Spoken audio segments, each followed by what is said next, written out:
Qu'est-ce qu'on fait ce midi? Un pique-nique. Allez. Bon app. La fameuse ville de Porto nous accueille avec un soleil de plomb.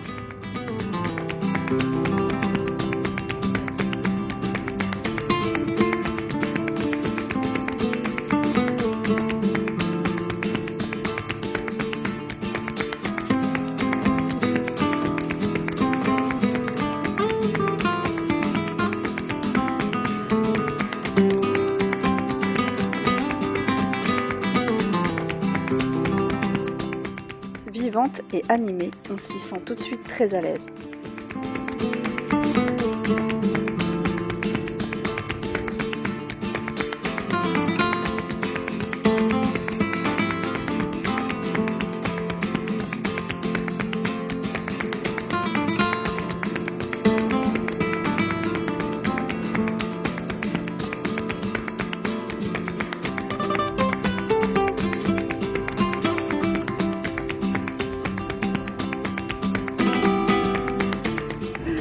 Voilà, cette petite balade n'importe où. C'est mignon, c'est mignon. Ça monte, hein. Elle dit ça, mais en fait, on a voulu prendre le funiculaire. Et ça fait genre 2 mois ou je sais pas quoi qu'il est fermé parce qu'il manque une pièce. Et en fait, il y a des petites navettes qui sont accessibles. Et donc, on a eu notre petit chauffeur privé.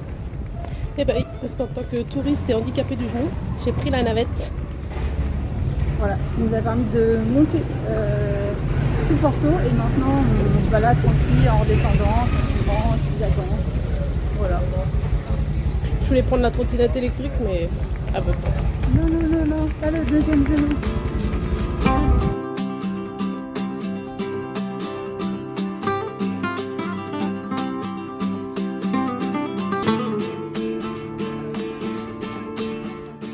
Et on termine cette journée à trinquer à la sangria.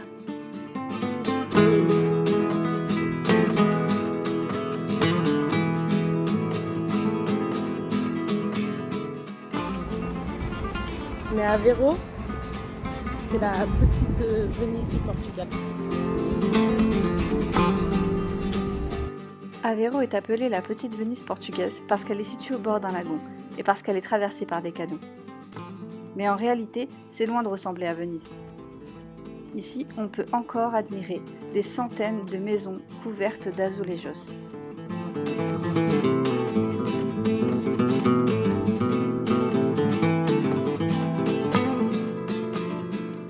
On décide de passer la nuit à Costa Nova, au bord de la plage. Mais avant ça, c'est l'heure de vider les poubelles.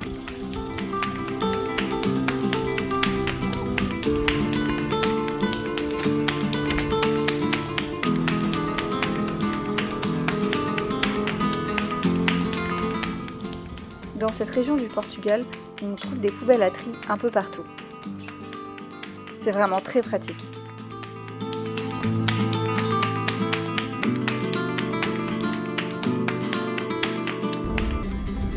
Et sinon, on a voulu se poser au bord de la plage, sauf qu'il y a un vent, ça bouge. J'ai l'impression d'être dans un avion en phase de décollage. Ou un bateau. Ou un bateau. Mais c'est bien, hein. Un peu de vent, quoi.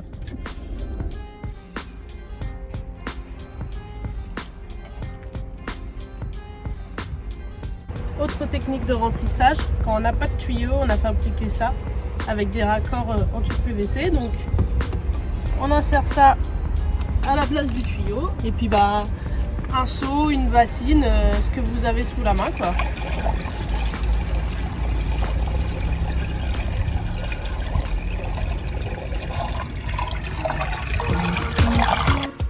Après avoir passé plusieurs jours à traverser les villes, on décide de retourner dans une ambiance plus nature. On prend la route pour la Serra da Estrela.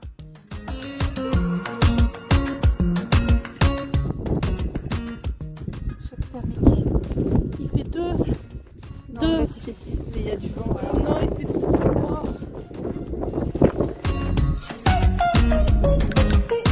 Alors, en fait, on voulait faire une petite randonnée là, dans la montagne, une toute petite, parce que vu le genou d'Emilie, on pouvait pas trop marcher. Mais avec le vent et le froid, je suis pas sûre qu'on aille au bout.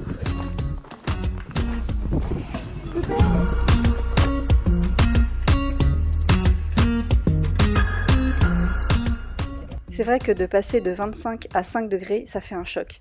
Mais on se laisse entraîner dans la balade et on finit par s'habituer au froid.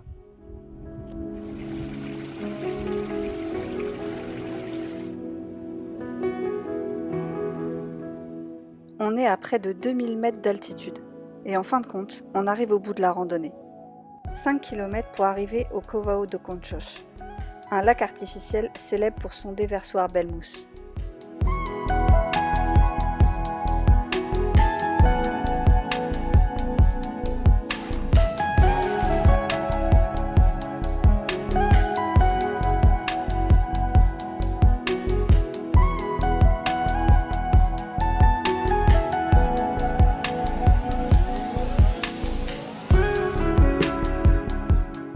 Et même si on sait qu'il n'y a rien de mystique, observer ce puits sans fond reste une expérience très apaisante.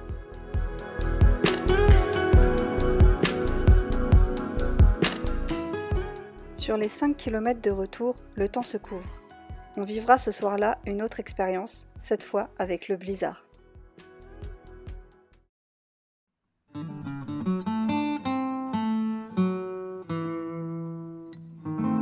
C'est vers l'est de la chaîne montagneuse que la route nous amène. Direction la Quinta de mon grand-père. Petit hameau d'à peine 10 âmes où j'ai passé quelques étés quand j'étais plus petite.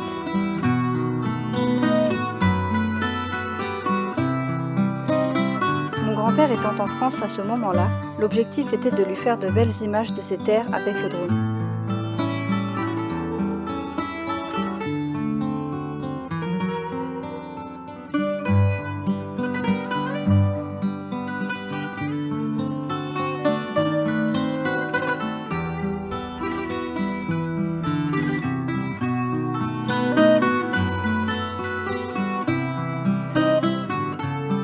Et c'est le cœur plein de douceur que nous continuons notre voyage.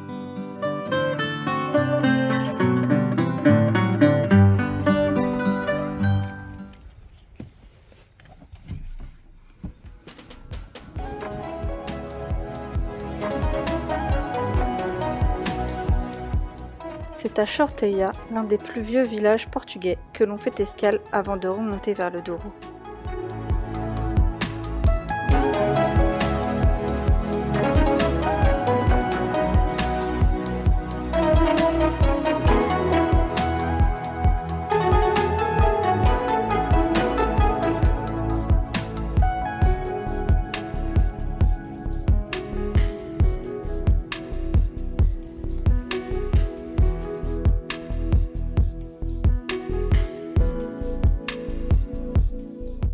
Nous revoilà sur les bords du Douro, avec un nouvel ami.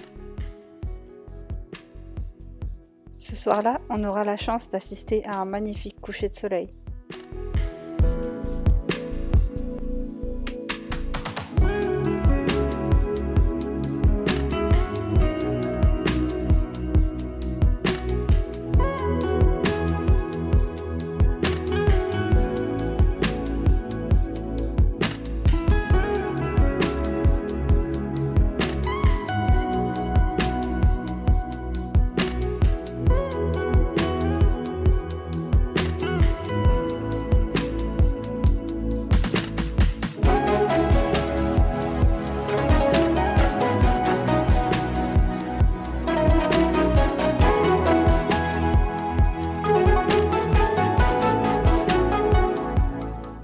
C'est un vrai bonheur que de se réveiller au pied des oliviers avec un soleil pareil.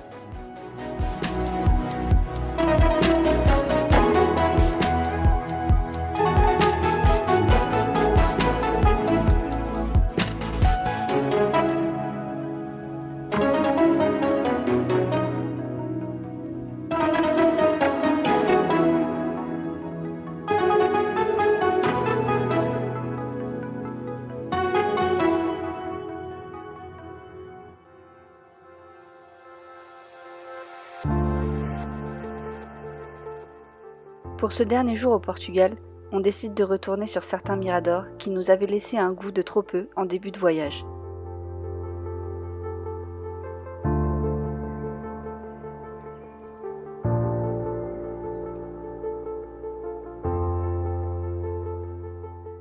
Celui de Cruzinha avec sa balançoire. On y passera un long moment seul à rêvasser.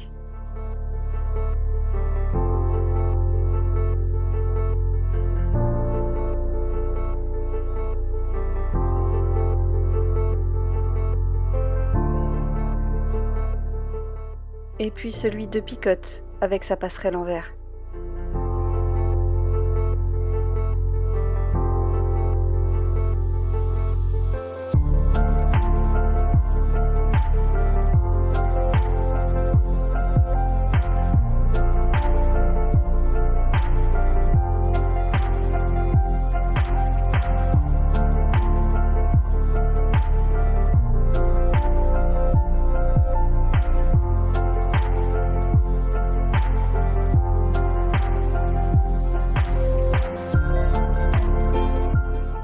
C'est déjà l'heure du retour.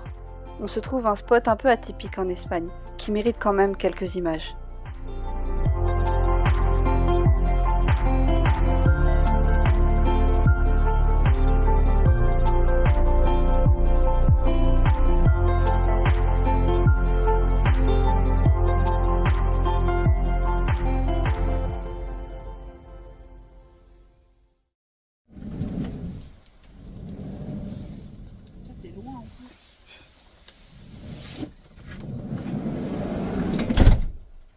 De retour en Normandie, la pluie.